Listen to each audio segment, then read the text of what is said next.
During the course of running this YouTube channel, I have researched into a ton of topics for you guys in order to make videos.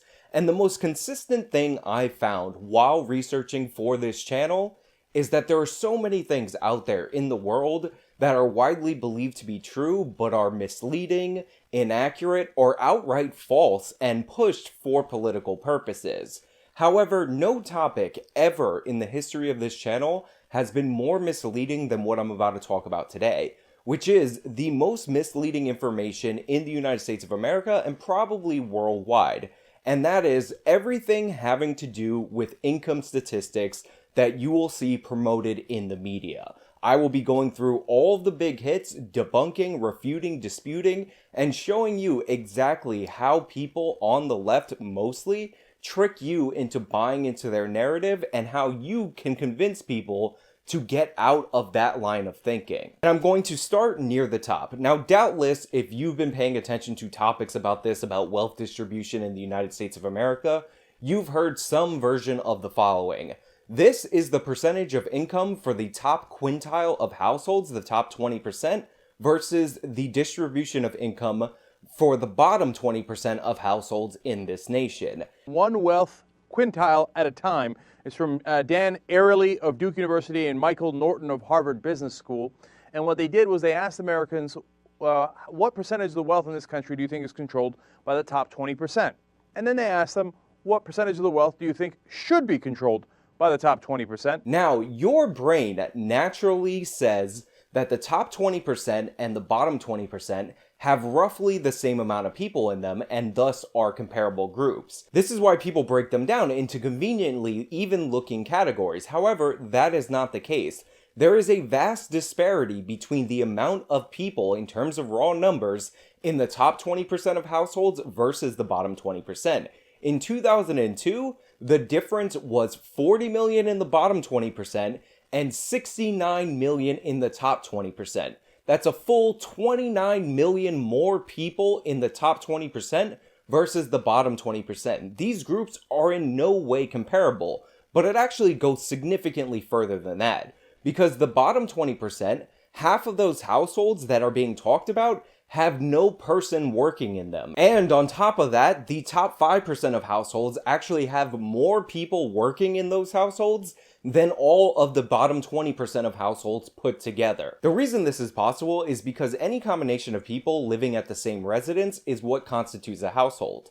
Meaning that you could have one person making $75,000 a year, living alone, the sole income earner in that household, and compare that to a household with 4 people making $25,000 a year, and technically that household will be richer than the other household. Even though that one person using one income to support themselves is clearly better off than all 4 of those people putting together $25,000 each in order to equal $100,000 of income.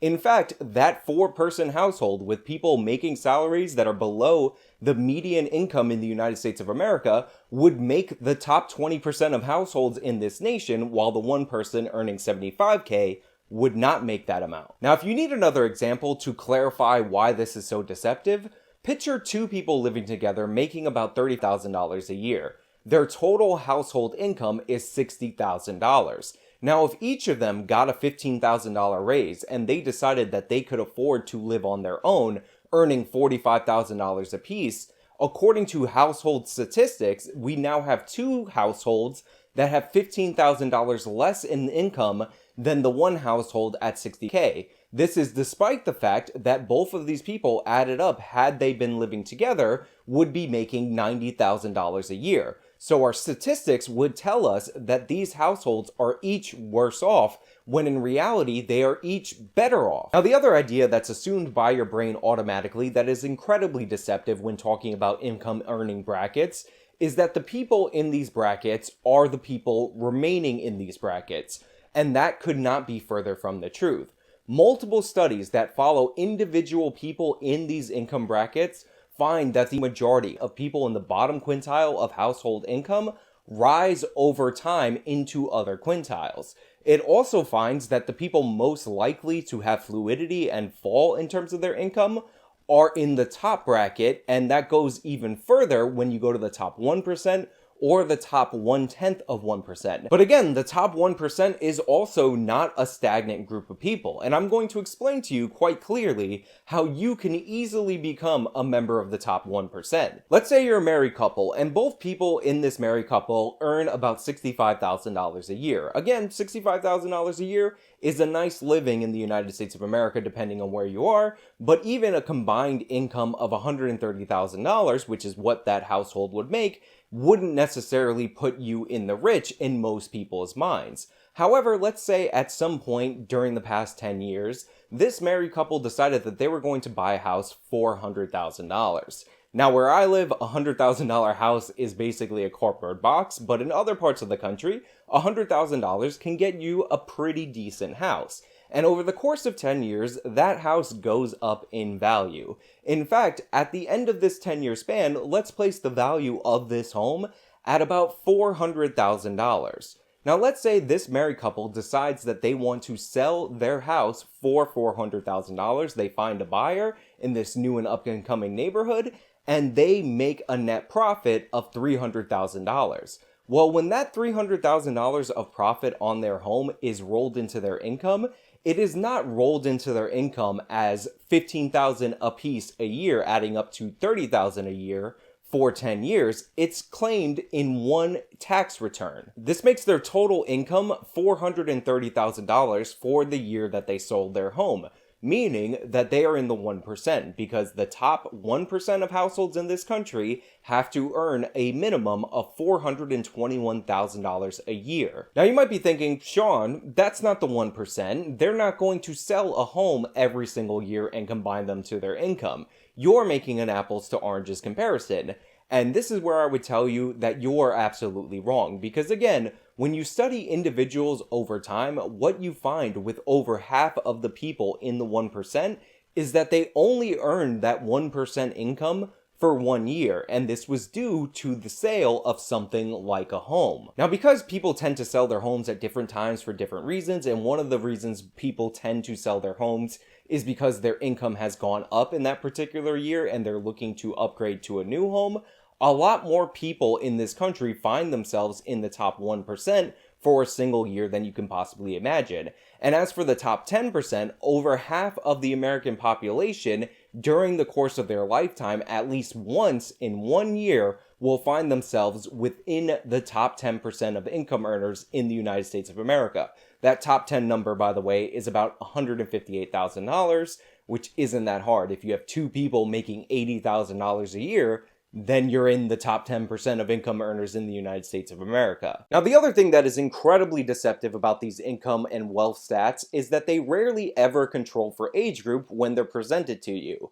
And the reason this is incredibly important is kind of the same reason it's important to start saving money at a younger age. Have you ever heard somebody say that if you put $100 a week away into a retirement account, like a 401k or something, from age 20 to 30, then you will make $1 million more than somebody who starts saving in their 30s due to compound interest? Well, you tend to cash out that 401k when it's fully matured when you're in your elder years. And you also tend to earn more and more income over time as you get older. If you don't control for age in income or net worth statistics, then what you're actually drawing a conclusion of is not an income gap or a wealth gap between rich and poor. What you're actually discovering is that there is a wealth gap between older people who either have a retirement fund and younger people, or older workers who have more skills and thus have earned more income because they developed those skills over time, versus younger people entering the workforce. Now, the reason it is incredibly important that you recognize these foundational ways that you are being deceived about income inequality or wealth disparity is because these errors are the foundations of other lies that you've been told consistently throughout this country. For example, if you don't know that there is a vast disparity in the number of people between the top 20% and the bottom 20% of households, or that the wealth gap is not between a fixed group of poor people and a fixed group of rich people, and in reality is mostly the difference between older people who have been in the workforce and have savings and younger people who just entered the workforce, then you are vulnerable to a ton of lies that are around the same parameters. Like, let's switch it up for a second. Instead of talking about the differences between older people and younger people, let's talk about the differences between ethnic groups. Now, I'm sure a lot of you have heard a lot of fuss being made about how the white household is significantly more wealthy than the black household. And unlike those other groups that I was talking about, where we're comparing people that are older to people that are younger, or people with more income earners in their household to people with less income earners in their household, this comparison is perfectly straight up and not deceptive in any way. Do you guys read that thing where in Boston the average household wealth of a black family is $8? You guys hear that? That's true. Yeah, that's true. It's funny it got so close to zero, but no, it's actually true. Yeah, true. Yeah, if you add up assets, subtract the debts, then yeah, $8. That's the median. That's the median. That means half the black population in Boston is below that. Link? I'm not gonna find. You can Google it. It was trending on Twitter yesterday. I looked up the stat and it turns out it was true. It wasn't just some random tweet. It was actually substantiated. Except it is, in the exact ways that I just explained. According to Pew, the median age of a white person in the United States of America is 58 years old. Compare that to the median age of a black person in the United States of America at 27 years old, and already you can see, based on what we talked about earlier, that a lot of the difference in household wealth between black people and white people in the United States of America is a difference that can be explained in part by age, not by racism. But let's talk about the constitution of these households. Remember, I said clearly that there are less income earning people in the bottom 20% than there are in the top 20% of households in this country.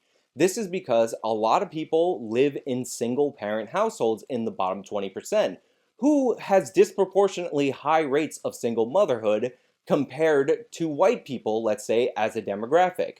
That's right, black Americans in the United States. So what we're actually saying when we're comparing a black household's net worth, or the median black household net worth, to the median white household net worth, is that single mothers that are younger are earning less money than married people in older households. If the median black American at age 27, according to Pew, were earning or had the same net worth as the median white American at age 58, then even though that would on paper look like it's equal, it would actually be an incredible disparity in the other direction. Does Boston deserve its racist reputation? And to answer that question, yes. The answer is yes. So when you see somebody like Vosh make the case that Boston is systemically racist because black household net worth is at $8 compared to white household net worth, which is at whatever, let's say $100,000, I don't remember it offhand, and he doesn't tell you that a plurality of the single parent households in the city of Boston, 43% of the total, are black single households, while only 10% of the single parent households are white-led households, you tell him that he's comparing apples to oranges, and it's obvious and logical that people who live in households with 1 or 0 people earning income are going to make less and have less of a net worth than people with multiple income earners. Income and wealth statistics in this country are the biggest source of misconception and deception in our nation's political dialogue, full stop. When you notice this, when you actually realize that the way that your brain contextualizes this information when somebody says it or when you actually see a chart displaying it is completely and totally wrong, that changes your perception of American politics, because entire careers of media pundits, economists, politicians are built on these lies, even though it's so clearly and evidently false once you have the information. There is no going back for you. Now you know. You're welcome. That's all I really have for you guys today. If you like this video, then show me by leaving a like, subscribe for more content, follow me on all my social medias, share this video if you know somebody who's being deceived by this data. This has been me talking about the biggest lie in American politics. Till next time.